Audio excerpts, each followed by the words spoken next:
There are a few things that are considered as history-making or life-changing occurrences. For example, in America, we have the 9/11 and the 1966 coup in Nigeria. This story of a team of Nigerian big boys and their Indian accomplices led by Emmanuel Nwude swindled Banco Noreste of $242 million can be considered as history making. So, how did the likes of Emmanuel Nwude and his friends make this scam possible and destroyed an investment, the sweat of a family that spanned over 70 years within 3 years, and changed Nigerians' image from that of a fast-developing moral-binding nation to a scamming nation? For starters, Chief Emmanuel Nwude Odinigwe caught no figure of a conman, an innocent-looking man with a sculpted frame whose cherubic face would ease his path into the office of a bishop if he so desires. But Nwude has no such desire. Underlining that innocent visage is a manipulative mind that directs Nwude's energy into thoughts most unchristian. In 1994, the mind set to work on a bank scam that would put his name on the front seat of the advanced fee fraud practice, popularly known as 419. While Nwude started working on the deal in 1994, it eventually crystallized in 1995 and lasted till October 1998.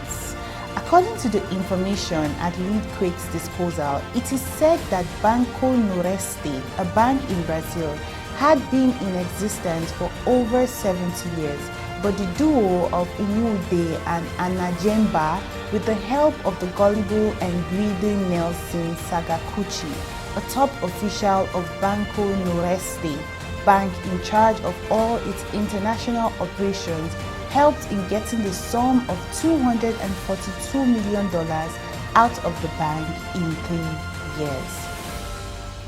The scam started with Dr. Uke, who is a friend to Sagakuchi, selling a fake contract from Nwude to Sagakuchi that Nigerian's Ministry of Aviation was building a new airport and that they would want Sagakuchi to invest in the airport contract because in addition to the contractual profit, they had created a loophole for excess profit of $13.4 million.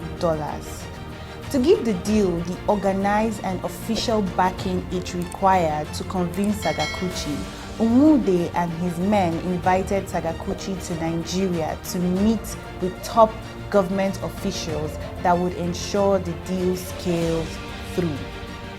On that visit, Sagakuchi was introduced to a group of Nigerians by another Nigerian, Dr. Hakim Uke, whom he believed was a reliable friend.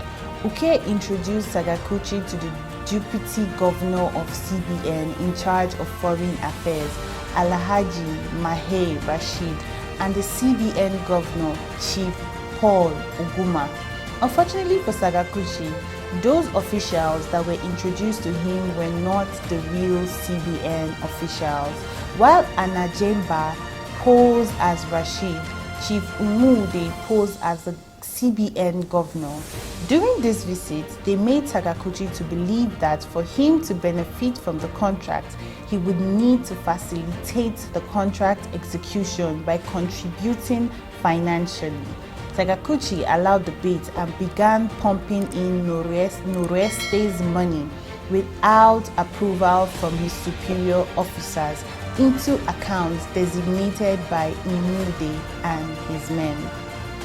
Through tales that the contract money was ready for payment and supported by fake letter purported to have emanated from the office of the then governor of the Central Bank of Nigeria, Chief Paul Oguma Nwude, and his fellow collaborators urged Sagakuchi on for more funds and in the process fleeced Banco Noroeste extensively. Since Sakaguchi got sucked into the vortex of the illegal scheme, he became inextricably involved. From the first payment he facilitated out of the Cayman branch in 1955, Sakaguchi intensified the SWIFT transfer through the SWIFT system.